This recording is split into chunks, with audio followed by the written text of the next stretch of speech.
നിർധന കുടുംബത്തിന് തലചായ്ക്കാൻ ഇടമൊരുക്കി സേവാഭാരതി സമിതി. വാഴത്തോപ്പ് മുല്ലക്കാനം സ്വദേശി ആര്യ മോഹനും കുടുംബത്തിനുമാണ് ചിറ്റിലപ്പള്ളി കോർപ്പറേഷന്റെ സഹായത്തോടെ സാമൂഹ്യ സേവന രംഗത്ത് നിരവധി ക്ഷേമ പ്രവർത്തനങ്ങൾ നടത്തിവരുന്ന ദേശീയ സേവാഭാരതി വാഴത്തോപ്പ് സമിതി വീട് നിർമ്മിച്ചു നൽകിയത്.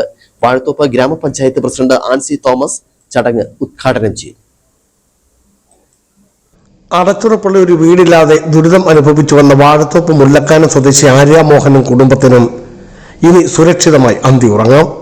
സ്വന്തമായി ഒരു വീട് നിർമ്മിക്കുവാൻ കഴിയാതെ തലചായ്ക്കുവാൻ ഒരിടമില്ലാതെ ദുരിതം അനുഭവിച്ചു വന്ന നിരവധി കുടുംബങ്ങൾക്ക് കൈത്താങ്ങായ ദേശീയ സേവാഭാരതി കേരള ഘടകം എറണാകുളം ചിറ്റിലപ്പള്ളി കോർപ്പറേഷന്റെ സഹായത്തോടെയാണ് ആര്യ മോഹനും കുടുംബത്തിനും വീട് നിർമ്മിച്ചു നൽകിയത്.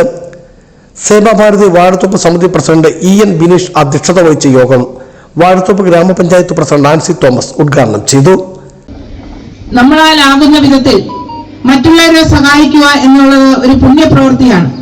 അത് ഇന്നല്ല കുറെ കാലമായിട്ട് സേവാഭാരതിയുടെ നേതൃത്വത്തിൽ അവരെ ഏറ്റെടുക്കുന്ന പ്രവർത്തനങ്ങൾ ഒത്തിരി ത്യാഗത്തോടു കൂടിയാണ് ആ കാര്യങ്ങൾ ചെയ്യുന്നത്. നമ്മൾ ഏതൊരു പ്രവൃത്തി ചെയ്യുമ്പോഴും അതിന്റെ പിന്നിൽ ഒത്തിരിയേറെ കഷ്ടപ്പാടുകളും ബുദ്ധിമുട്ടുകളും സഹനങ്ങളുമുണ്ട്. ആ സഹനങ്ങളെ ഏറ്റെടുത്ത് അത് പൂർത്തിയാക്കുമ്പോഴാണ് നമ്മൾ വിജയത്തിലെത്തുന്നത്. നമുക്കതൊരു പൂർത്തീകരണത്തിലേക്ക് കടക്കുവാനായിട്ട് സാധിച്ചത്. ദേശീയ സേവാഭാരതി ഇടുക്കി ജില്ലാ കമ്മിറ്റി പ്രസിഡന്റ് റോബർട്ട് ജോസഫ് വീടിന്റെ താക്കോൽ കൈമാറി. രാഷ്ട്രീയ സ്വയംസേവക സംഘം ജില്ലാ കാര്യവാഹ് PV മനു മംഗളപത്രം സമർപ്പിച്ചു. EN സുരേഷ് സേവാ സന്ദേശം നൽകി.